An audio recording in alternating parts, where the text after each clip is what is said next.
Reopening the Ozarks, Springfield and Greene County are announcing new measures for the next phase of the COVID-19 Road to Recovery plan. This new phase will take effect on June 15th, allowing for 50% capacity at all businesses in the city.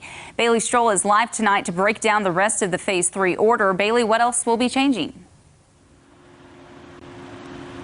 Well, a few things actually, Heather. First, sports games, sporting events and practices can start again, whether that's no contact or contact sports, with spectators limited to 50% capacity. And that goes for most businesses in Springfield, going from 25 to 50% capacity, including churches and religious services like funerals. But Phase 3 also means new guidelines on social distancing and wearing a mask.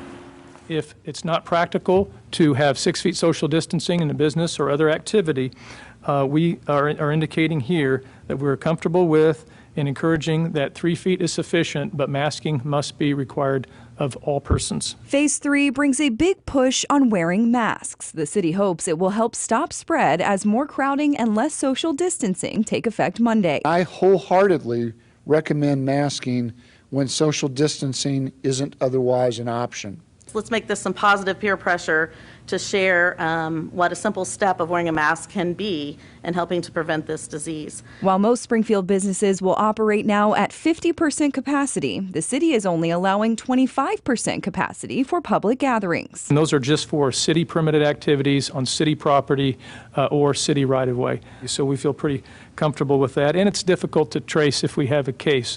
And that will likely include any future protests planned in Springfield. And when asked if the health department was worried about a spike in cases due to recent protests, Health Director Clay Goddard responded with this. It's certainly not ideal to have protests in conjunction with a pandemic, but it is what it is, right?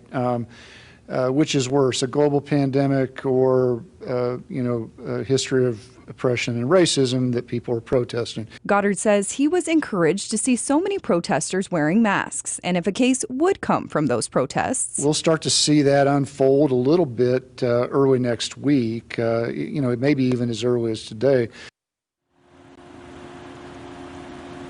Now, also starting Monday, child care centers will no longer have limitations on how many groups they can have in one spot, as well as private schools they can open, but day camps will still be limited to 25 kids per group. Reporting in Springfield, Bailey Stroll, Ozarks First.